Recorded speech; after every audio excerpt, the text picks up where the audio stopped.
Salam sejahtera, kutinggalkan bagi kalian yang masih memiliki kerendahan hati.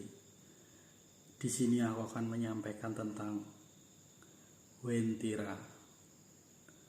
Wentira adalah kota tak kasat mata yang dihuni oleh kumpulan orang-orang kudus.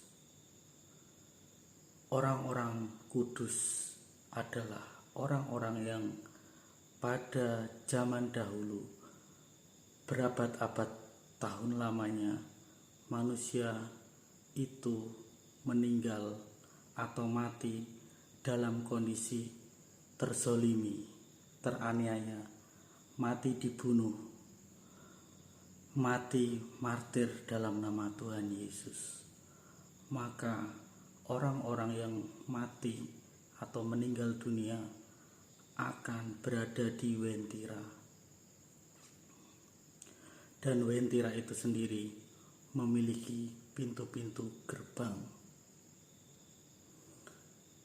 Manusia yang takut akan setan atau iblis, mereka akan berada di gerbang nomor 1 dan 2. Manusia yang masih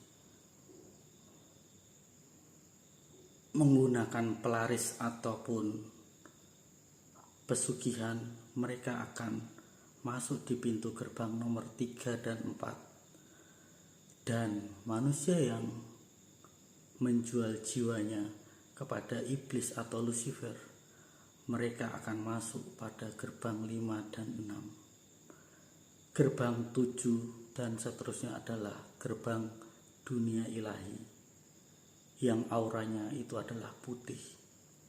Sedangkan pintu gerbang 1 sampai dengan 6 itu adalah aura, semuanya adalah hijau, masih mengandalkan duniawi.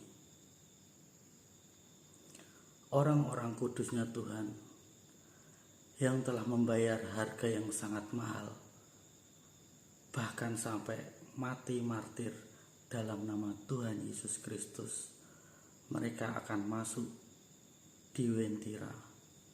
Sedangkan orang-orang yang jahat, orang-orang yang suka membunuh, suka merampok, merampas, mencuri, orang-orang yang munafik, orang yang bersembunyi di balik firman Tuhan, mereka akan masuk ke dalam Gehenna, Sheol, Hades, atau yang disebut dengan api penyucian, purgatorium, atau bisa juga disebut dengan siksa kubur. Mereka kumpulan orang-orang yang jahat yang belum bertobat, mereka akan masuk ke dalam tempat itu. Orang-orang yang sudah meninggal dalam kondisi jahat, kondisi yang belum bertobat, yang menjadi penyesat-penyesat, mereka yang tidak bisa menjelaskan Alkitab, hanya bisa menjelaskan dengan roh-roh dunia, mereka akan masuk ke dalam Gehenna, Sheol, atau disebut juga dengan Hades. Itulah manusia-manusia yang meninggal dalam kondisi belum bertobat dan masih tetap menjadi orang-orang yang jahat. Dan orang-orang yang mati semua diurusi oleh malaikat-malaikat Tuhan.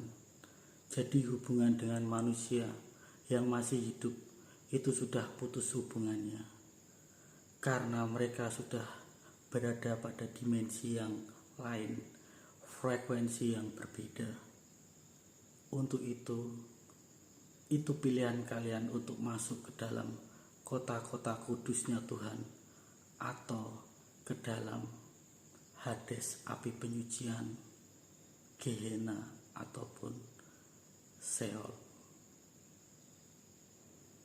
Aku harus menyampaikan semuanya ini untuk anak-anak Tuhan yang memiliki kerendahan hati, supaya mereka bisa memilih. Pilihan ada di tangan masing-masing, ada di hati kalian masing-masing. karena waktu ini akan semakin dipercepat supaya mempelai-mempelai Tuhan bisa diselamatkan dengan segera, tidak jatuh dalam siksaan yang akan diperintah langsung oleh Lucifer itu sendiri, Antikris atau sering dikenal dengan Dajjal. Satu persatu akan dibukakan, dan aku sudah membukakan semuanya ini untuk kalian yang masih memiliki kerendahan hati. Semoga apa yang iman kalian harapkan, pengharapan kalian bisa menyelamatkan hidup kalian, roh kalian, jiwa kalian. Karena Tuhan Yesus Kristus tetap menyertai anak-anaknya di akhir zaman ini sampai pada masa kesudahannya nanti. Janganlah menyesali, janganlah takut, janganlah kalian khawatir. Tuhan Yesus tahu bahwa kalian di dunia ini sangatlah menderita, sangatlah ketakutan. Tuhan Yesus itu tahu bahwa manusia pada takut seandainya dia tertinggal di zaman Antikris, zaman penyiksaan yang hebat. Tetapi itu semua kembali lagi kepada pilihan hati masing-masing manusia itu sendiri. Karena jalannya Tuhan Yesus itu adalah sangatlah sesak dan sempit. Tidak semua orang bisa masuk ke dalamnya.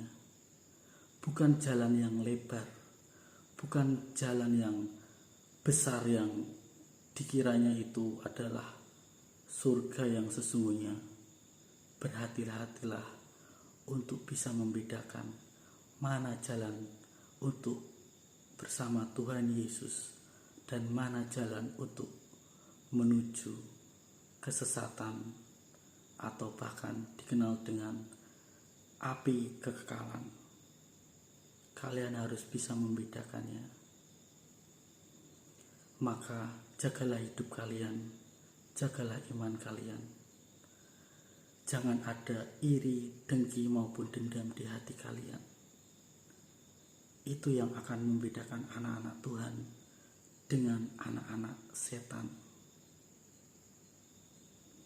Semoga apa yang aku sampaikan bisa membuat kalian menyadari akan hal itu. Itu saja yang bisa aku sampaikan. Salam kebajikan, salam rahayu, salam damai bagi Nusantaraku Indonesia. Amin, amin, amin.